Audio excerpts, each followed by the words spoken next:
Hey there guys, in this episode we are walking through the AQA June 2018 Higher GCSE Maths Paper 2. I'll put useful links to topic playlists down below in the description. If you're finding these videos useful, please give us a thumbs up, get subscribed, drop us a comment down below. I love hearing from you guys. Let's get cracking.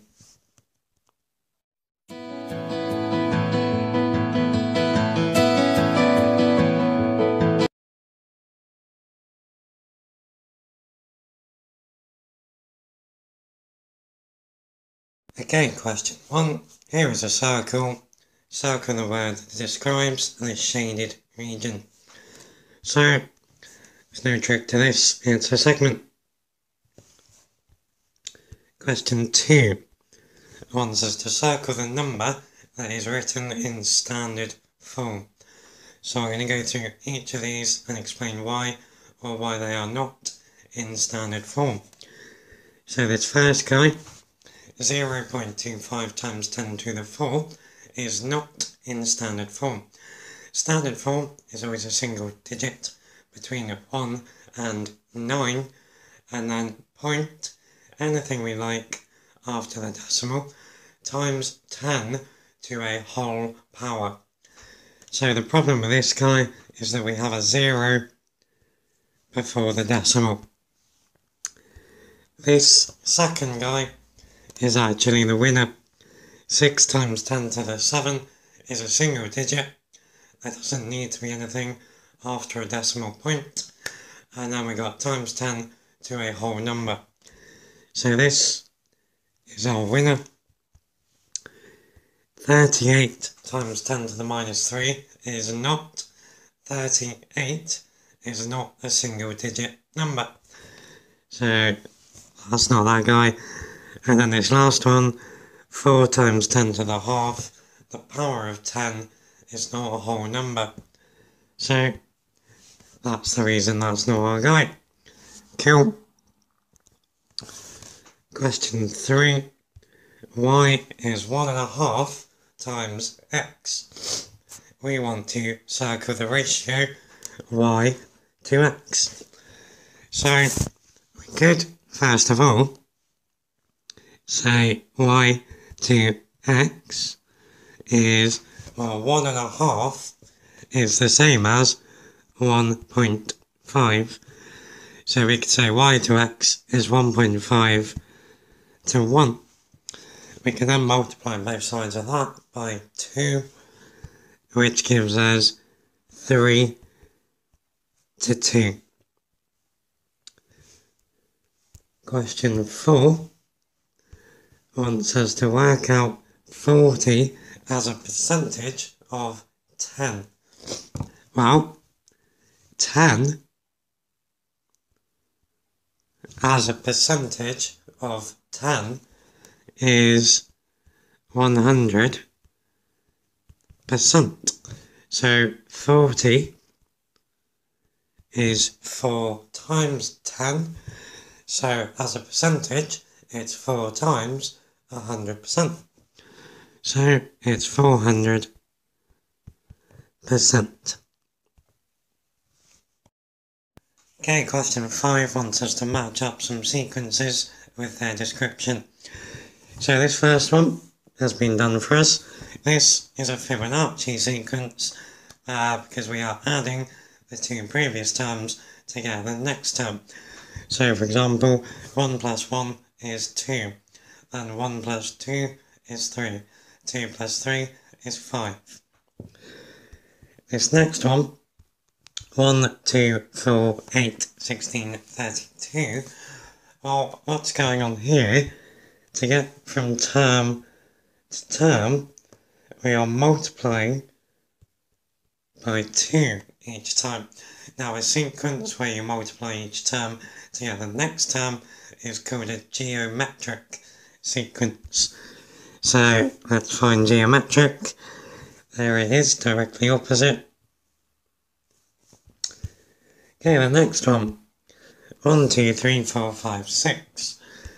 So here, to get from term to term, we are adding 1 each time. So a sequence where we add the same amount to get from term to term, they can be called linear sequences. Here though, that's not an option, it's an arithmetic sequence, which is here somewhere. It's up the top. So there it's called arithmetic progression. A progression and a sequence are the same thing. Okay, the next one. So you might not be familiar with this one. These are our triangle numbers. So the reason we call them triangle numbers is, well, if we just had one of something, we could pretend that that's a really small triangle. 3, we could draw like that in a little triangle. 6, we could write as that. So these numbers are called triangular numbers because if you had a triangular number of something, you could display them in a triangle. So these guys are our triangular numbers, which are directly opposite. The next ones, hopefully you are familiar with these, 1, 4, 9, 16, 25, 36. These are our square numbers. And then that only leaves one option for these guys, 1, 8, 27, 64, etc. These are our cube numbers.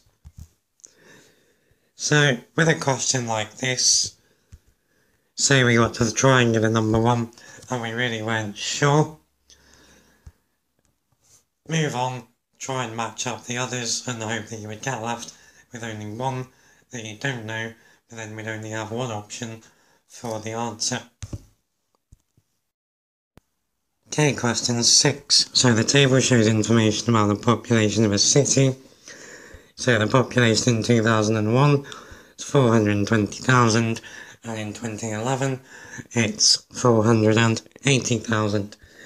Liam says from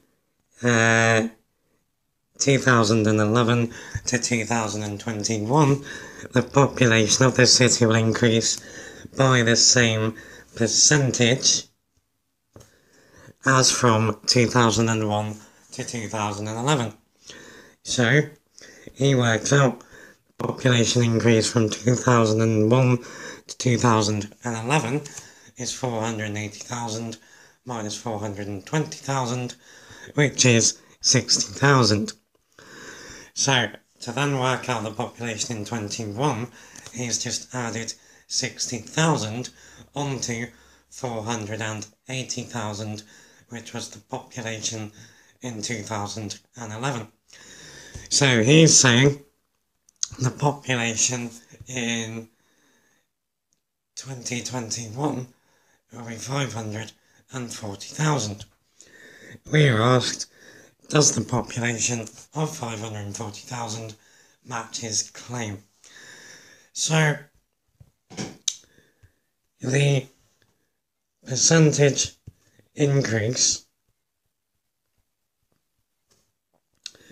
from 2001 to 2011 is the amount it increased by, so 60,000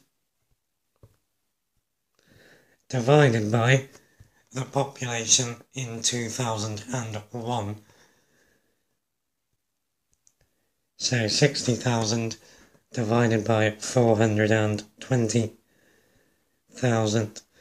Now that is 1/7, which as a percentage is about, so it's roughly 14%.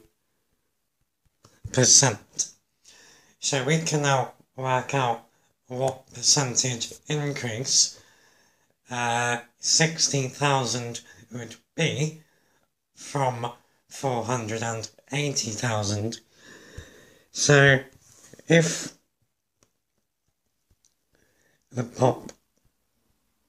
population increased by 60,000 from 2011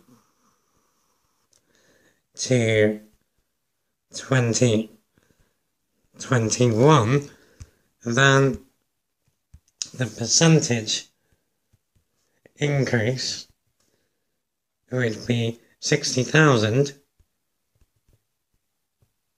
over 480,000.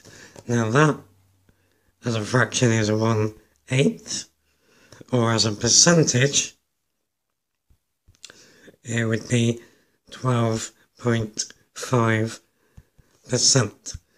So 14% is not equal to 12.5%. So 540,000 does not match his claim. So his problem there is he never worked out anything to do with percentages. He just thought, well, it increased by 60,000 from 2001 to 2011, so I'll just add on another 60,000. But 60,000 is not the same percentage of 480,000 as it is of 420,000. What he should have done is worked out 14% of 480,000 and added that on to 480,000. Okay, question 7. On 3 days, Ali throws darts at a target. His results are in this lovely table. So in the table we got Monday, Tuesday and Wednesday, and we got the number of throws on each day, the number of hits and the number of misses. Using the table we want to work out two different estimates for the probability of Ali hitting the target. So we're going to use the relative frequencies here from certain days. So relative frequency is the number of times the thing that we are interested in happens out of the total number of times the trial was done.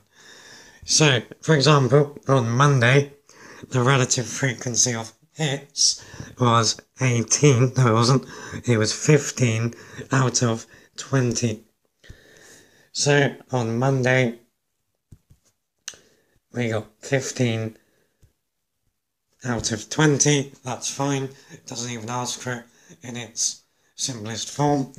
And then on Tuesday,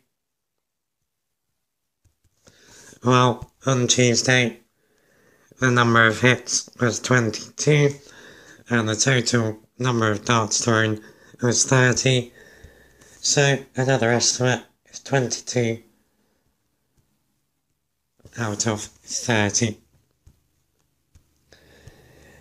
So then part B asks us which of our answers is the better estimate for the probability of Ali hitting the target. Give a reason for your answer. So, the more times you do something, the more accurate your results are. So, our answer is 22 out of 30. Now, the reason for that is that there were a greater number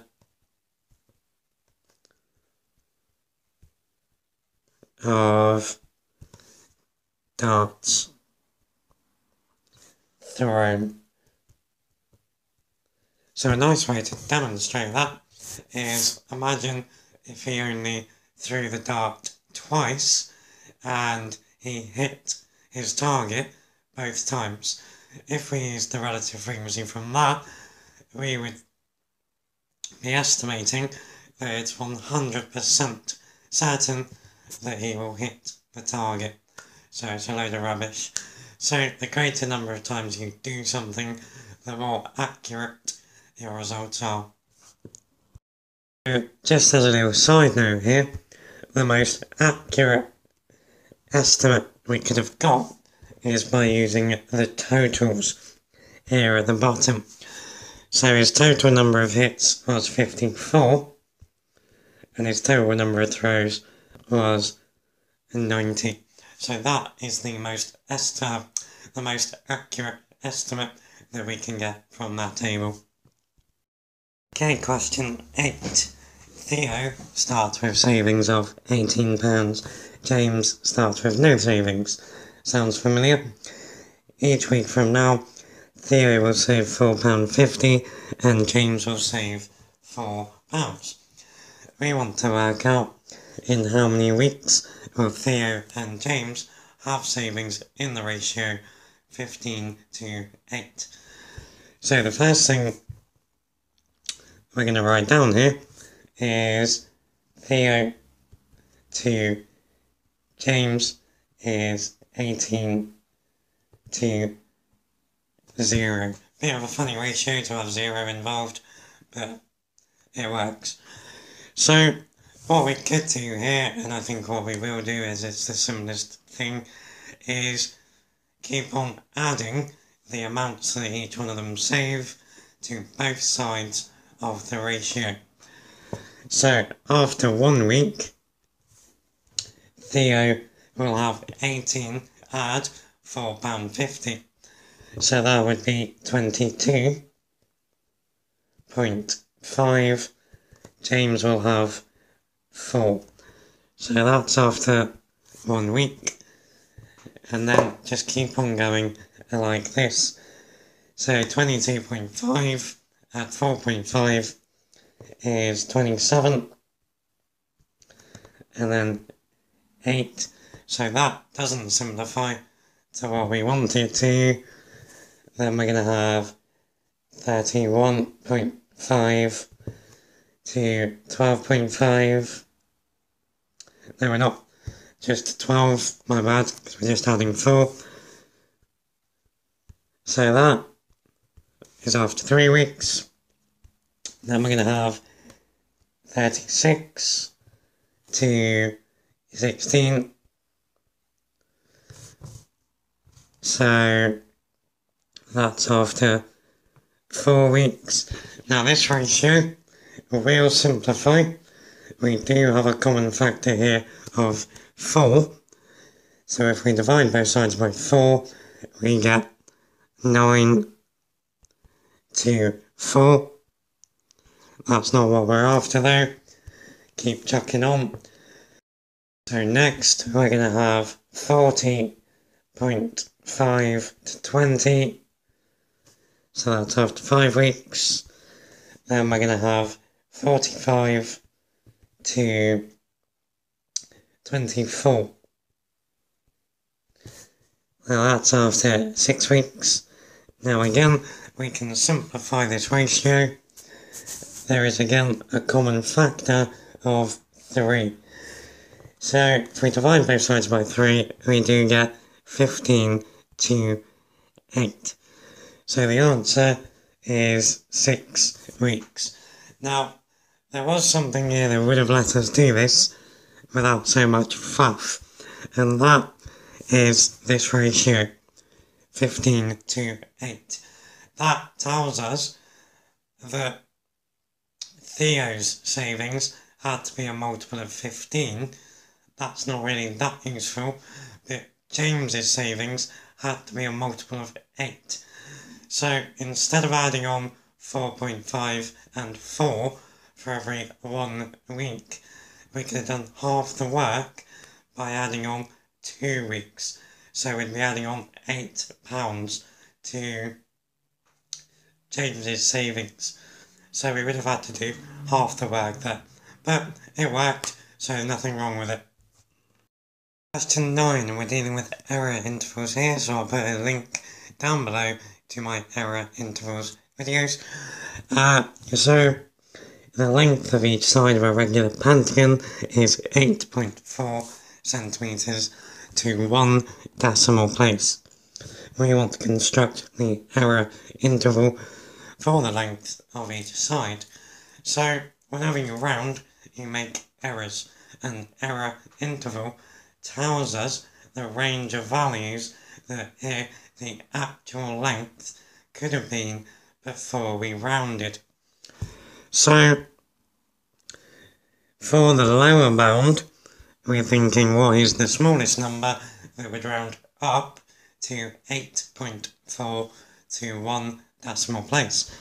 Now that is 8.35. So notice here as well that we have an or equal to inequality. So the side length is actually allowed to be 8.35 and that would round up to 8.4. For the upper bound though, we use a strict inequality. Now for the upper bound we think of the first number, the smallest number that wouldn't round down to 8.4. Now that's going to be 8.45.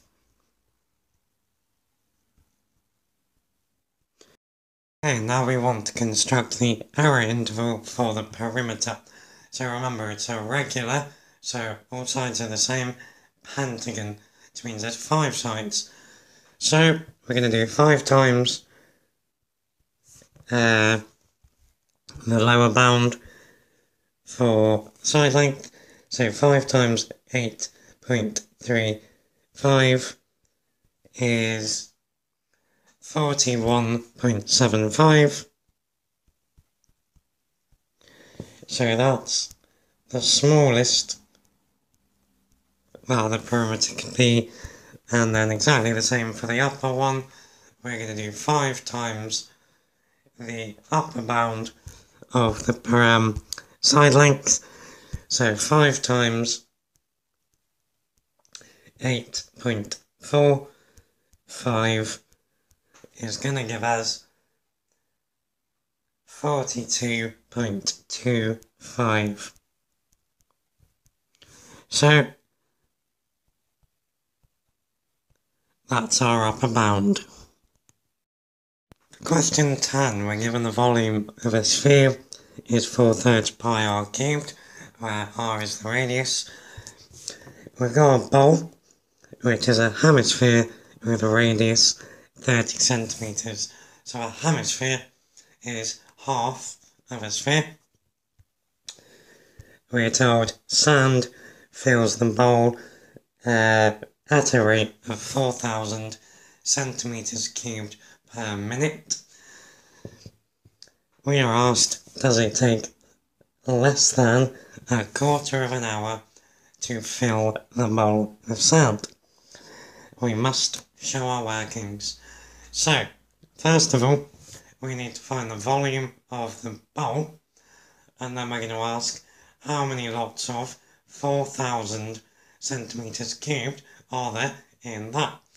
So, find the volume of the bowl, divide that by 4,000, and that's going to tell us how many minutes it takes to fill the bowl. So, the volume of a hemisphere is half the volume of a sphere. So half of 4/3 pi r cubed is 2/3 pi r cubed. So the volume of the bowl is 2/3 times pi times 30 cubed. Now, whack that in your calculator. I'm going to leave it in terms of pi because I think it's neater and easier to deal with. If you prefer to turn it into a decimal, turn it into a decimal. So, for that, we will get 18,000 pi centimetres cubed. So that is the volume of the bowl. Now, every minute, 4,000 centimetres cubed of sand is being poured in. So we want to work out how many minutes is it going to take to fill the bowl. So we want to do 18,000 pi divided by 4,000. Now that is going to give us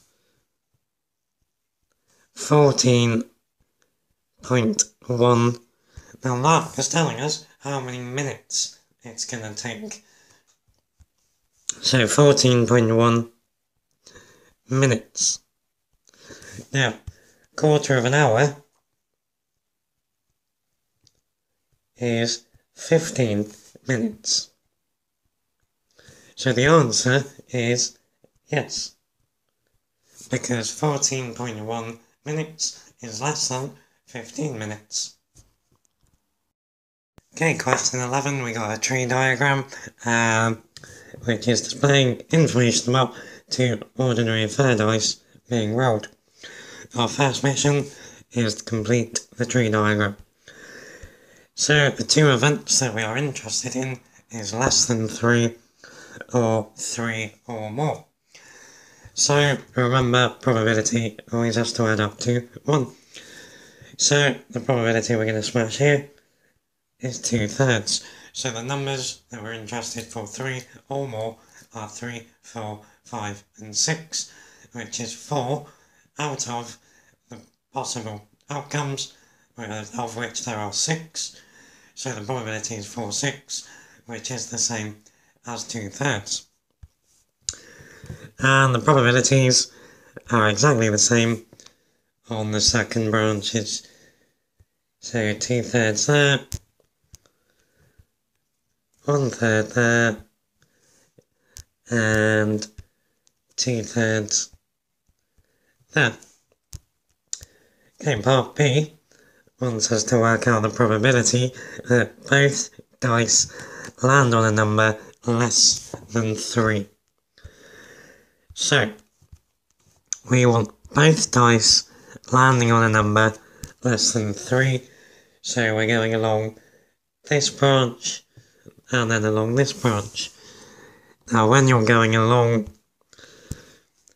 branches of a tree diagram, you multiply the probabilities together. So we're doing 1/3 times 1/3, and that's going to give us 1/9. Okay, then we want to work out the probability that exactly one of the dice lands on a number less than 3. So, if we want exactly one of the dice to land on a number less than 3, either we want the first dice to land on a number less than 3.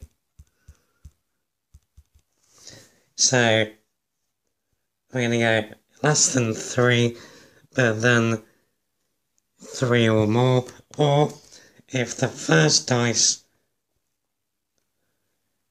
lands on 3 or more, we then want the second dice to be less than 3. So we're then working out 1/3 times 2/3 and 2/3 times 1/3. Now these two probabilities are actually equal. So 2/3 times 1/3 is 2/9, and then 1/3 times 2/3 is exactly the same, 2/9. So when we have two separate outcomes that we're interested in at the end of a tree diagram, we add the probabilities together.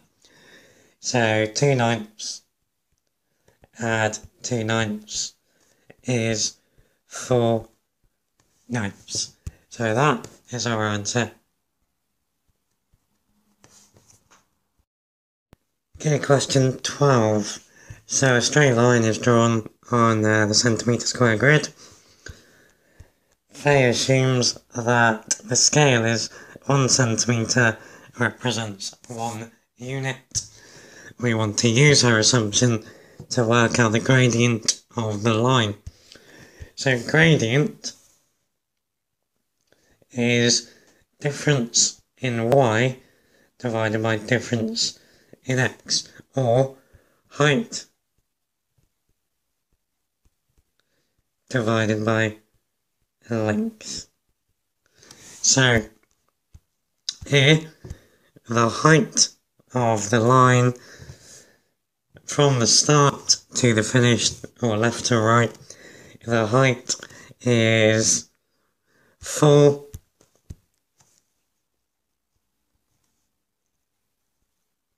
and the length along the bottom is 8. So 4 over 8 would be fine. Simplifies though to a half. Cool. Okay, then part B. In fact, the scale is 1 centimetre represents 2 units. Which statement is correct? Tick a box.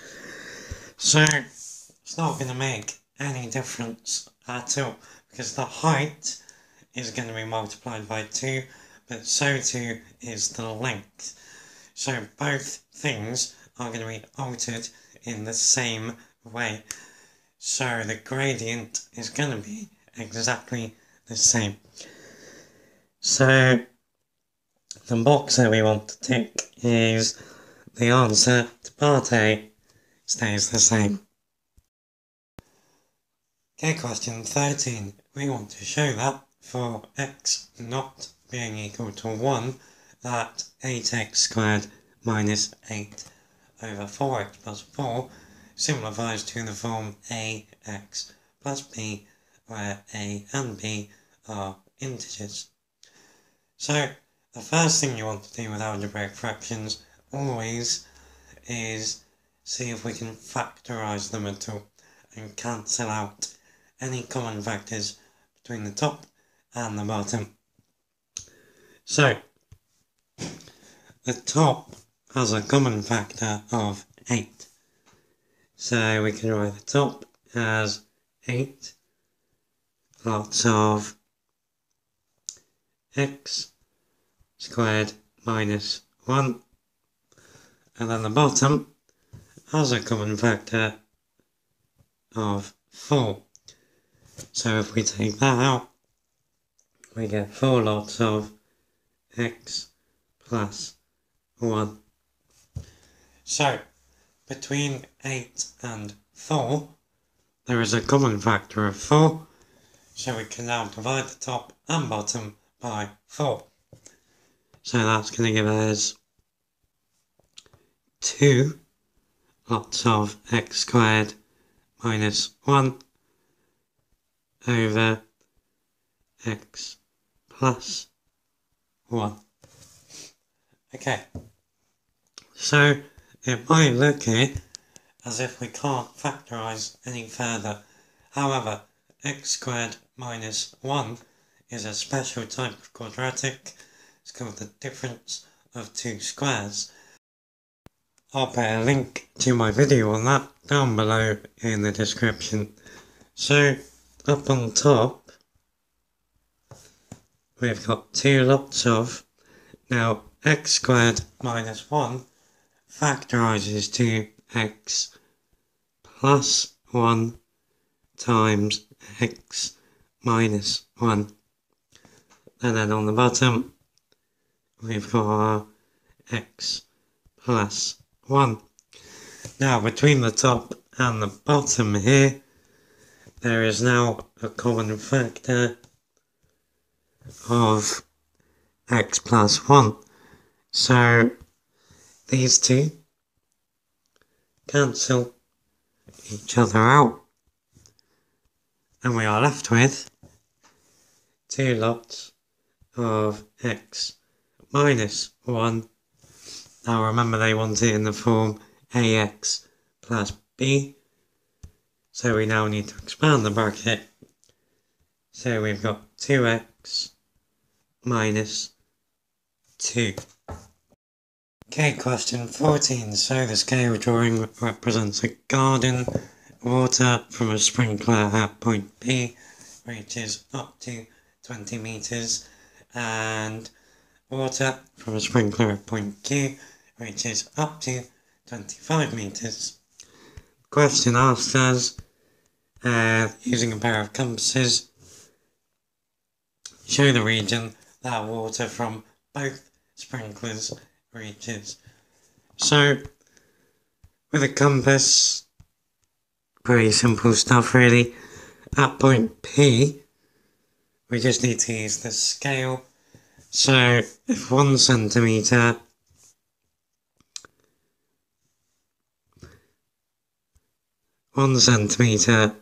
is 5 meters, then 4 centimetres would represent 20 meters, and 5 centimetres would represent 25 meters. So, for point P, set your compass to 4 centimetres, and then put the point on P and draw the purple circle. Then set your compass to 5 centimetres, put the point on Q and draw the red circle. Now the area watered by both sprinklers is this part here where the circles overlap. Number 15. So 100 men and 100 women take a test. We have information about their scores in this table. So we've got their median scores, we've got their interquartile ranges, and we have their ranges. We are asked, using this data, to tick a box that must be true. So, the first one, men had a higher average score than women. So we know nothing about their mean scores, so it's not that one. Men had more consistent scores than women. So for this, we can look at the interquartile range and the range. So they had a smaller interquartile range. That means the middle 50% were more consistent. They also had a smaller range altogether. So that means their scores were more consistent. So it's that one. That's true. 16a. Some concrete has a volume of 3.8 meters cubed. The density of the concrete is 2,400 kilograms per meter cubed. We want to work out the mass of the concrete. So, this is a density question. If you can't remember the formula for density, it's usually given to you here. So, kilograms is a mass, meters cubed is a volume. So, density is mass divided by volume.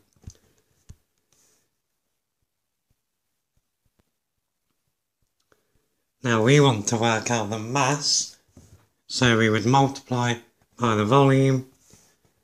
So we get mass is density times volume. So here we're doing 2,400 times 3.8, and that gives us 9,120 kilograms, because it's a mass. Then for part B, the 3.8 meters cubed of concrete is made into a cylinder. The cylinder, or the base of the cylinder, has a radius of 0.5 meters. We are asked to work out the height of the cylinder. So, volume of a cylinder is the area of the base, so pi r squared times the height. Now, if we wanted to get the height on its own, as we do here, we would divide by pi r squared. So the volume divided by pi r squared gives us the height. So here, we're going to get the height is 3.8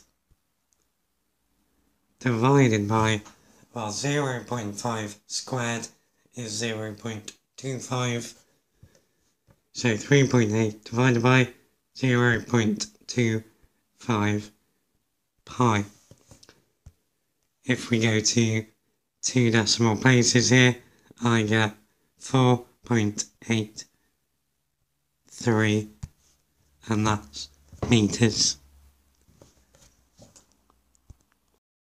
Question 17. A ball is thrown vertically upwards.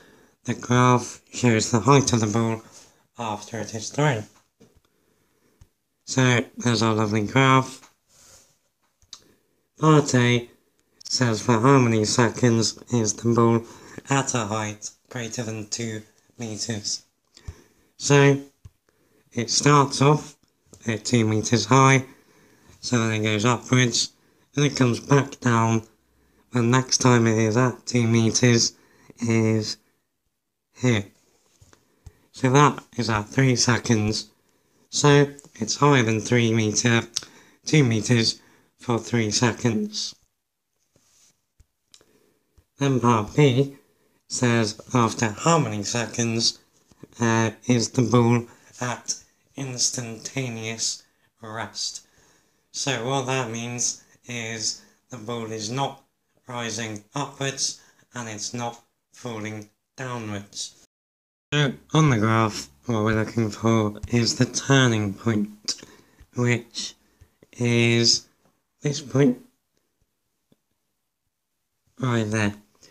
Now if we take that down to the x-axis, then it's 1.5 seconds. 17C wants us to work out the average speed of the ball while it's travelling downwards. So, speed is distance over time. So, let's first of all work out the distance. So, the highest that the ball reaches is 4.6 meters. Now we know it falls all the way down to the ground, so that's a height of 0 meters. So the distance it's going to travel is 4.6, and the time that takes, well, we know it's at its peak at 1.5 seconds, and it hits the ground at 3.5 seconds. So the time is 2 seconds. So 4.6 divided by 2 is 2.3. So it's 2.3 meters per second. Okay, question 18. The solution of 3 to the power x equals 300 lies between 2 consecutive integers. So consecutive means one after the other, like 1 and 2. Now what we're looking for here, as always, are values of x. So 3 to the power of x equals 300. So we want to find the value of x that gives us a value below 300, and then we want the next value of x to give us a value over 300. So, for example, if we tried 3 squared, hopefully we all know that's 9. So that's miles off. So that's going to be no good. If we try 3 to the 4 maybe, that's going to give us 81. If we try 3 to the 5, well, that's 243, so that's getting quite close to 300. Let's see what happens when x is equal to 6. So 3 to the power of 6 is 729. Now 300 is between 243 and 729. So the solution for x is between 5 and 6. Question 19. So a pentagon is made from a square and an isosceles triangle. Seems innocent enough. We want to work out the perimeter of the pentagon. Okay, so we know 3 of the 5 sides, so that seems quite nice. The only problem is we don't know these two at the top. So what we're going to do, we're going to split this into the square and the isosceles triangle. Now, we know this angle over here, the whole angle is 125. We know this part of it is a right angle, so it's 90 degrees. That means that this angle just inside the triangle is 35 degrees. Now, because it's isosceles, we know this angle over here is 35 degrees. And then that is going to allow us to work out this chap at the top. So 2 times 35 is 70. Angles in a triangle add up to 180. So if we do 180 minus 70, we get 110 degrees. So this chap up here is 110 degrees. Okay, now we're in a non-right angled triangle where we want to find the side lengths of the triangle. So we're either going to be looking at cosine rule or the sine rule. Now where we stand at the moment with 3 angles, we could use the cosine rule, but the cosine rule, a bit horrible. We know the base of this triangle is going to be the same as the base of the pentagon. So we actually know that this side length here is 12. So now that we have a matching pair of angle and side length, we can use the sine rule. So I'm going to call this angle over here, I'm going to call it angle A. That makes this side A. So by the sine rule, we know then that A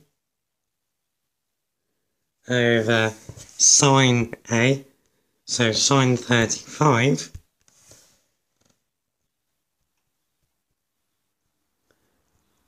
we know that that is equal to 12 over sine 110. Now we want to get A on its own, so multiply through by sine 35 and we get A is 12 sine 35 over sine 110.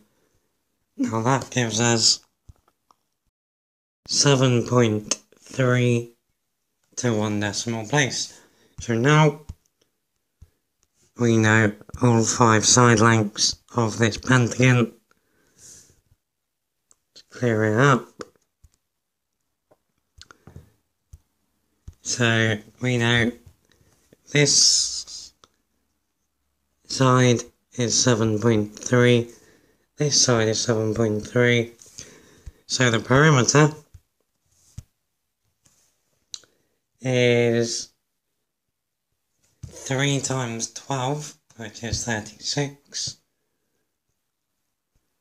add 2 lots of 7.3, so that's add 14.6, and that gives us 50.6.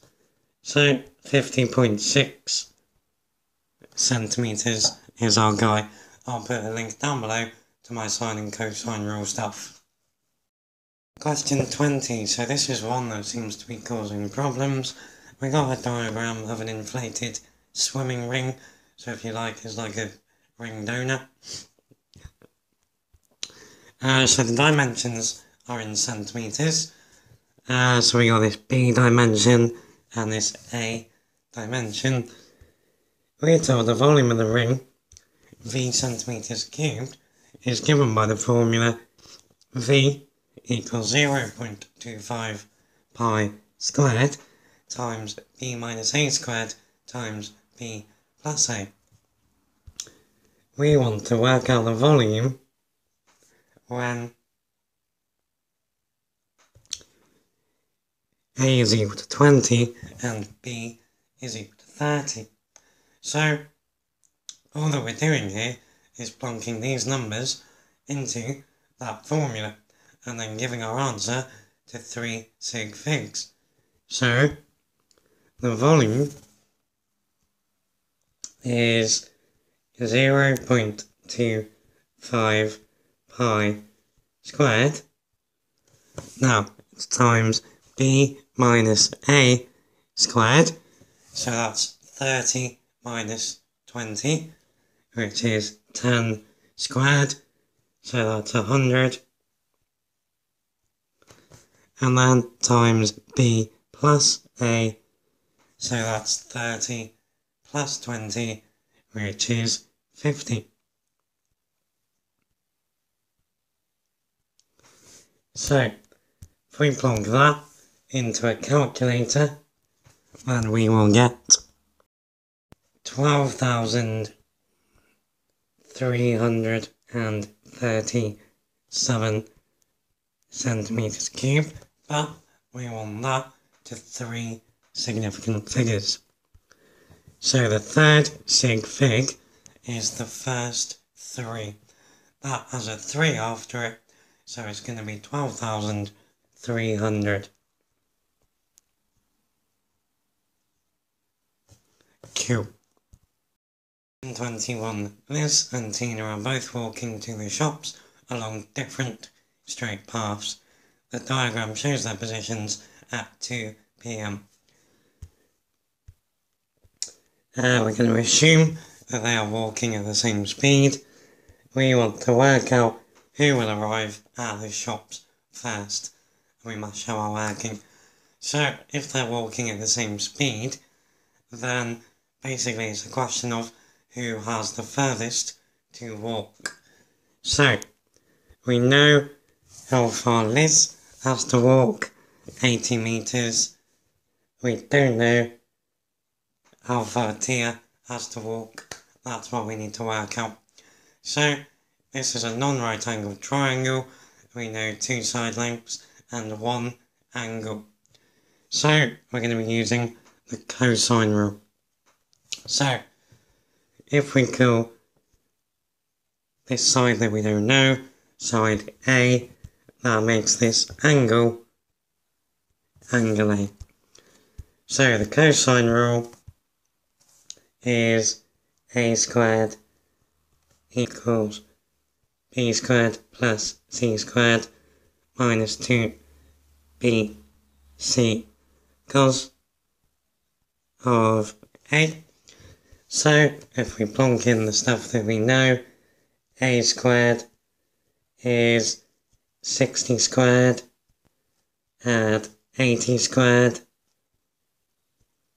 minus 2 times 60 times 80 cos of 75. Plonk that in our calculators and we will get.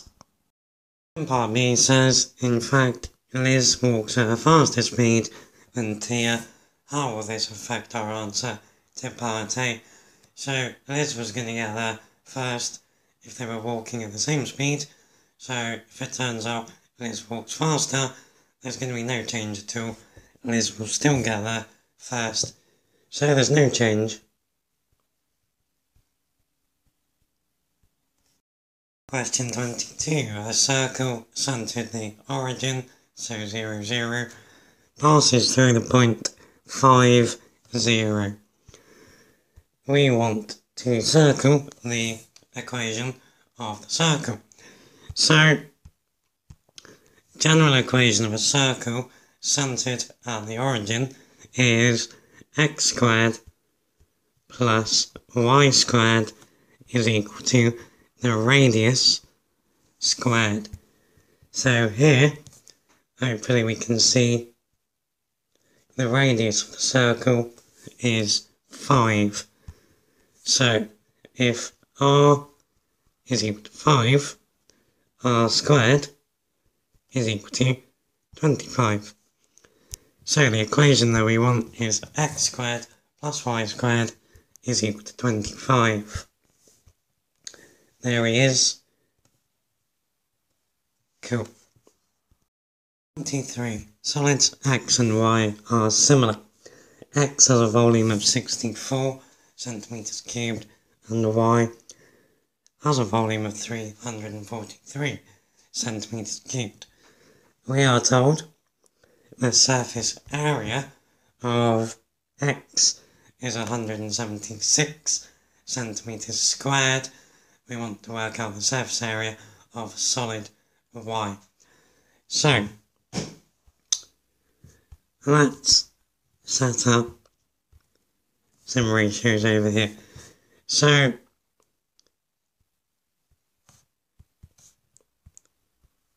we're going to have a length ratio, surface area ratio, and a volume ratio.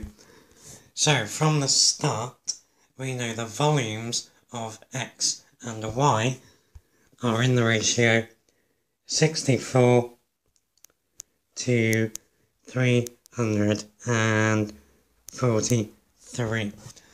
Now, with similar shapes, we can get from the volume ratio to the ratio of the lengths by cube rooting each part of the ratio. So the cube root of 64 is 4, and the cube root of 343 is 7. So this tells us that the lengths of x and y are in the ratio 4 to 7. From the length ratio, we can then get the surface area ratio by squaring both parts of the ratio.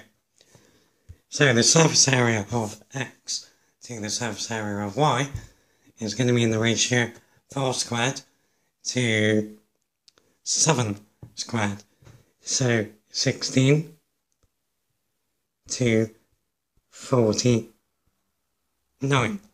Now, we know the actual surface area of x is 176. So we're going to use the surface area ratio and that fact to find the surface area of y. So x to y, surface areas are in the ratio 16 to 49. Now, that is the ratio in its simplest form. We know the actual surface area of x is 176. So what we now want to work out is how do we get from 16 to 176? What do we multiply 16 by? So we now do 176 divided by 16, and that gives us 11. So we now multiply the y side of the ratio by 11 to get the actual surface area of y. So 49 times 11 is going to give us 539. So the surface area of y is 539 centimeters squared. Question 24, we have a bounds question. So a tank is a cuboid measuring 50 by 35 by 20 centimeters. All lengths are to the nearest centimeter. A container has a capacity of 34 litres. We're told 1 litre is 1000 centimetres cubed. Then we're asked which has the greatest capacity. So the tank, the container, or cannot tell. So what we need to do here, because the measurements of the tank are to the nearest centimetre, we need to work out a lower bound for the volume of the tank and an upper bound for the volume of the tank. See how they compare to the volume of the container. So the very first thing I'm going to do is convert 34 litres into centimetres cubed, because our volumes for the tank are going to be in centimetres cubed. So every 1 litre is 1000 centimetres cubed. So 34 litres is 34,000 centimetres cubed. Okay, so to work out the lower bound of the tank, which I'm going to call tank LTL, we're going to use the smallest possible lengths using error intervals. So the smallest thing the 50 centimetre length can be is 49.5. The smallest thing 35 can be is 34.5, and the smallest thing 20 can be is 19.5. So we're going to do 49.5 times 34.5 times 19.5. So I'll work out what that is in a moment. We're also going to need to work out the upper bound for the volume of the tank. So here, for each dimension, we are using the smallest number that would round up, or that wouldn't round down, to give us these measurements. So the smallest number that wouldn't round down to 50 would be 50.5. 5. That would round up to 51.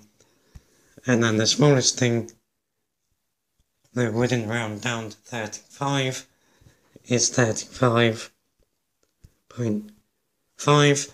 And then the smallest thing that wouldn't round down to 20 is 20.5.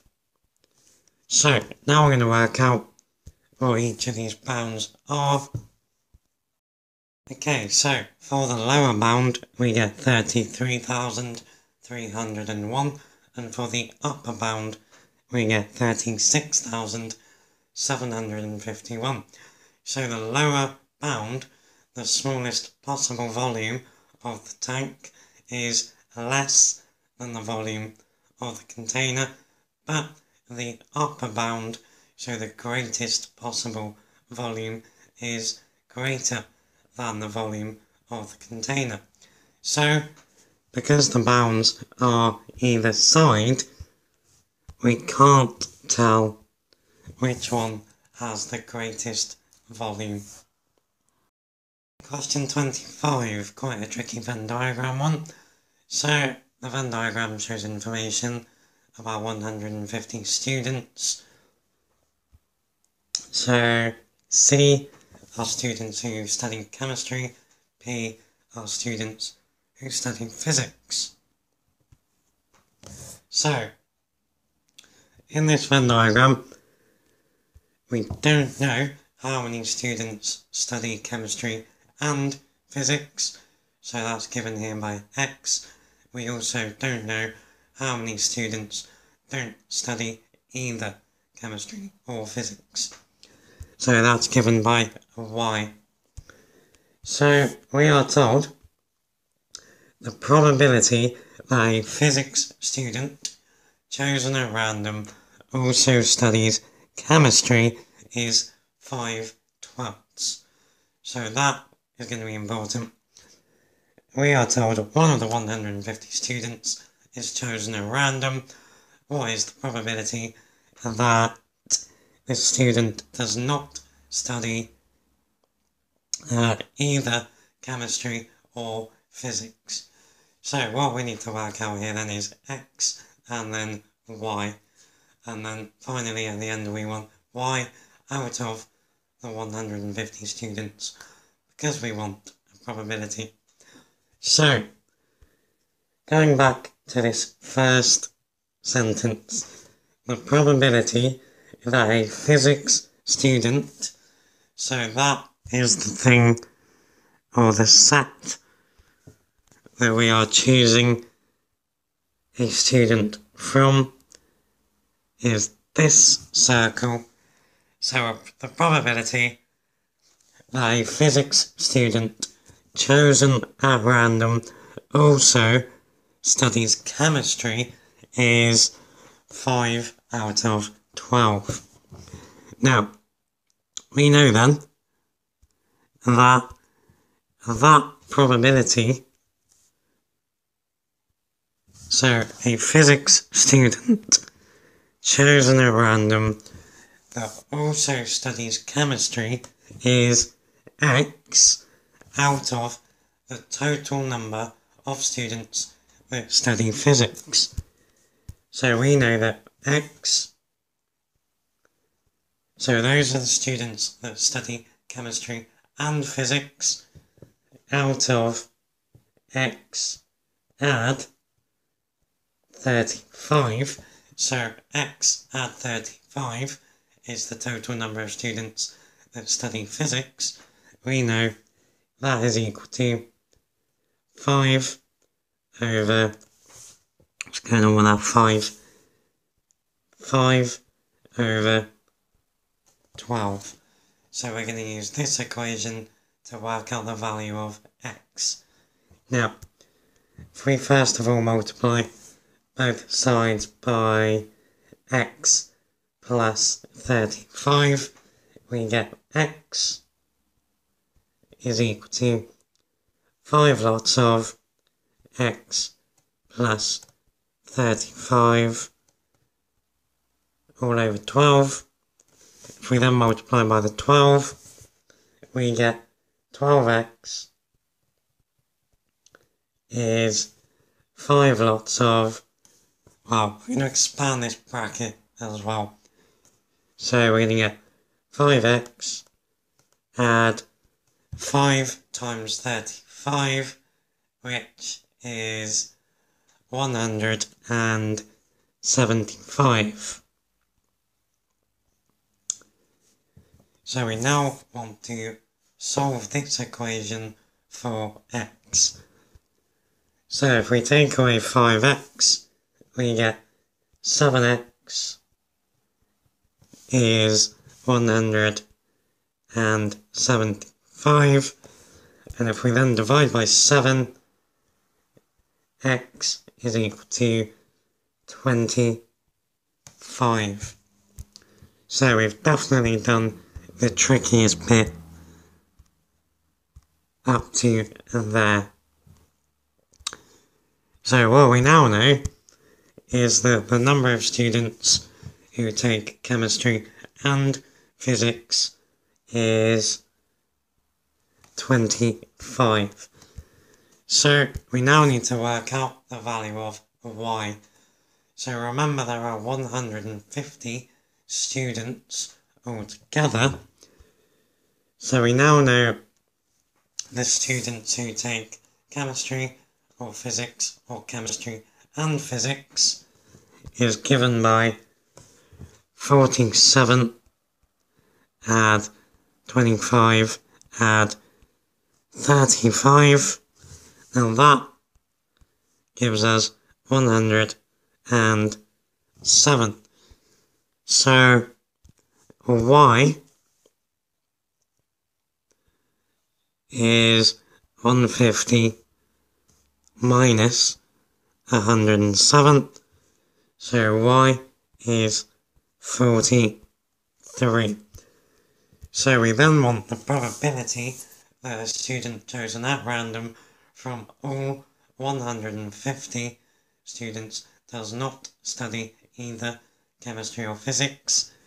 So that's going to be 43 out of 150. Definitely a tricky one. Question 26. So a curve has equation y equals 4x squared, add 5x, add 3. And a line has equation y equals x plus 2. We want to show that the line and the curve have exactly 1 point of intersection.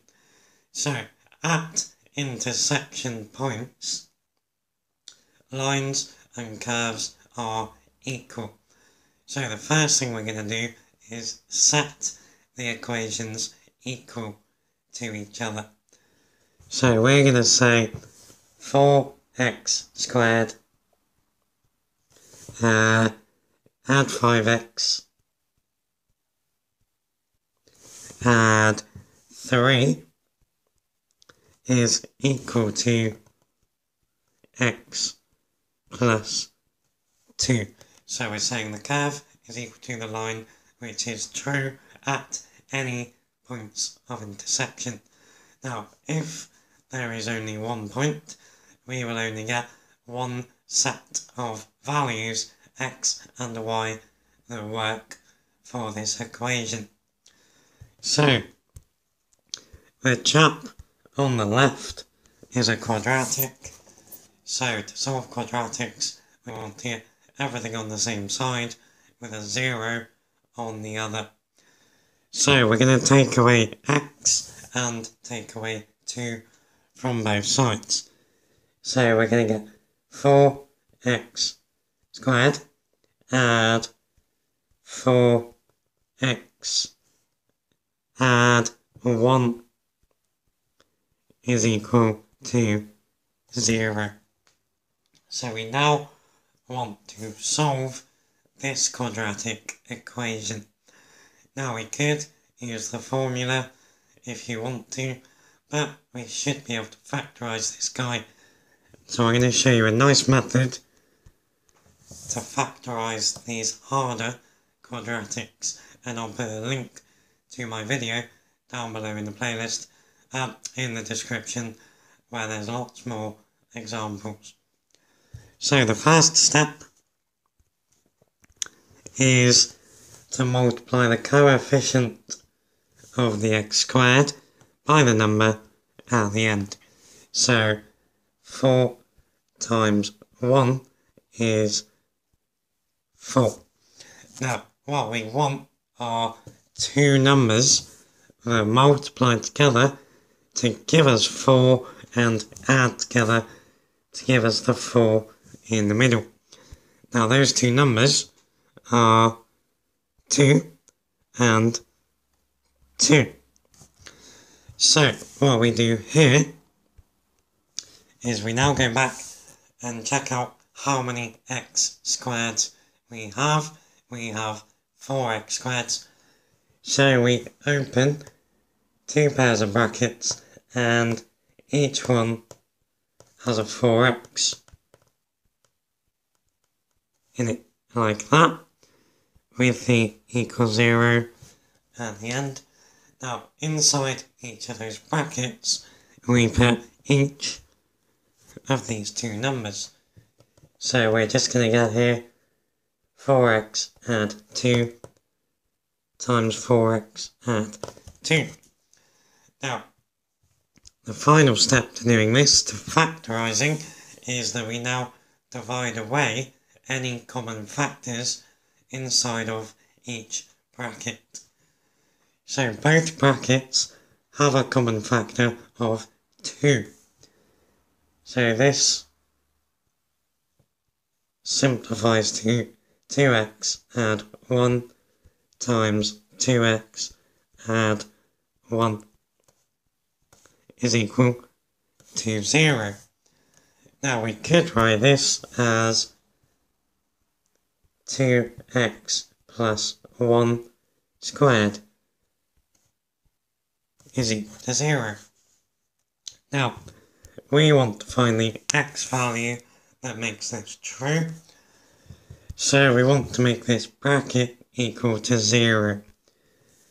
So in other words, we need 2x add 1 to equal 0.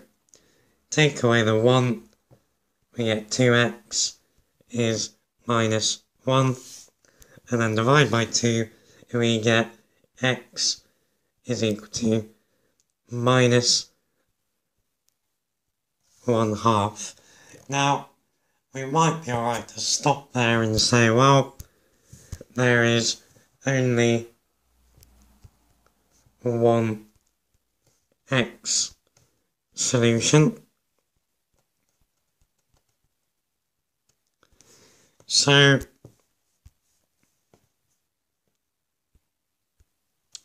there is only one point of intersection.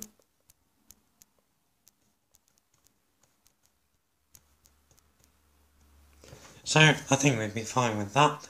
I'm just going to finish it off though and also find the y coordinate of the point of intersection.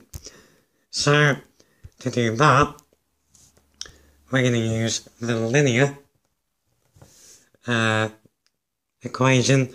We know that x is minus 1/2, so we then know that y is minus 1/2 plus 2, which would give us 3/2. So the single point of intersection is minus 1/2, 3/2. 27 wants us to prove algebraically that 2.75 recurring converts to the fraction 124 over 45. So I'll put a link to my video on converting recurring decimals to fractions down below. It's a good time. So we start off calling our decimal something algebraic. So I'm going to call it x. So I'm going to say x is 2.75 recurring. Now, what we need, first of all, is a number with a purely recurring decimal in it. So, what I mean by that is at the moment we have 0.7, which isn't recurring, and then 5, which is recurring. So, I'm going to multiply this by 10 on both sides, which moves the decimal one place to the right. So, I'm going to do that up here. So we get 10x is 27.5 recurring. Now as soon as I've got that, my x bit is useless, so I'm going to get that out of the way. Then what we need is another number with that same recurring decimal. So I'm going to multiply both sides by 10 again. So I'm going to get 100x is 275.5 recurring. Now, the point of doing that is that we can now lop off the recurring decimal using subtraction. So 100x take 10x is 90x, and then on the right 275.5 recurring minus 27.5 recurring gives us 248. Now, to get x on its own, divide by 90, and we get 248 over 90, which has a common factor of 2, so it simplifies to 124 45ths as we wanted it to. 28, the grand finale, we finally made it, and we got some functions. So, everyone hates functions. I'll put a link to my functions playlist down below in the description. So, we've got these two functions. F of x is 5 minus x, and g of x is 3x add 7. Part A wants us to simplify f of 2x add g of x minus 1. So these two things are composite functions, and we're going to find what each of them are separately first of all. So f of 2x. Well, we know that f of x is 5 minus x, so when we're finding f of 2x, the x becomes 2x. So f of 2x is 5 minus 2x. Okay, and then g of x minus 1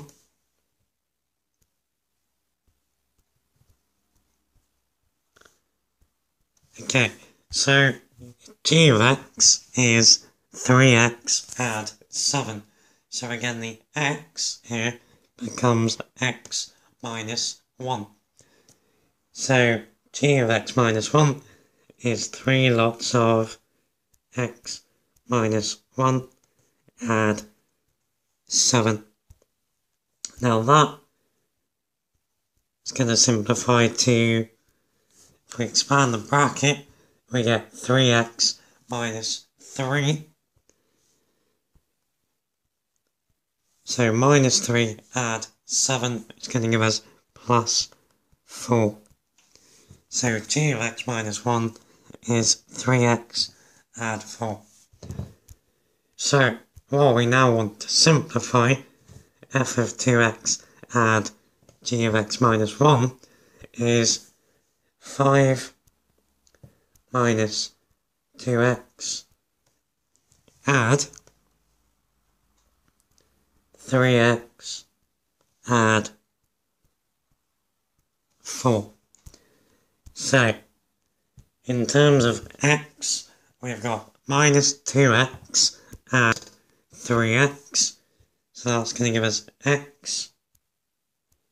And then we got 5, add 4, which is going to give us plus 9. Okay, then the final question asks us to solve g minus 1 of x is equal to 2x. So this g minus 1 of x means the inverse g function. So before we can solve this equation, we need to find the inverse g function. So, to do that, if g of x is equal to 3x add 7, the first thing we do is swap g of x and x. So they just swap places. So we get x is equal to 3 g of x plus 7. Except there is a tiny little catch. G of x is now inverse g. So g minus 1 of x. So now what we do is make inverse g the subject of this equation. So we're going to subtract 7. So we get x minus 7 is 3 inverse g. And then finally, if we divide by 3, we get x minus 7 all over 3 is the inverse g function. So when it says solve inverse g is equal to 2x, what we actually want to solve is x minus 7 over 3 is equal to 2x. So that's now what we want to solve. So multiply through by 3 and we get x minus 7 is equal to 6x. If we then subtract x from both sides, we get minus 7 is equal to 5x. And then finally, divide through by 5, we get minus 7 fifths is equal to x. So x is minus 7 fifths. You could write that as a decimal there, as a decimal, but you don't have to. So that's the paper, guys. Hope you found this useful. Don't forget to give us a thumbs up, get subscribed, share with your friends. If you have any questions, let me know down below in the comments. Hopefully by the time you're watching this, I've also done papers 1 and 2, so they will probably be linked down below in the description. Cheers guys, take it easy, take care.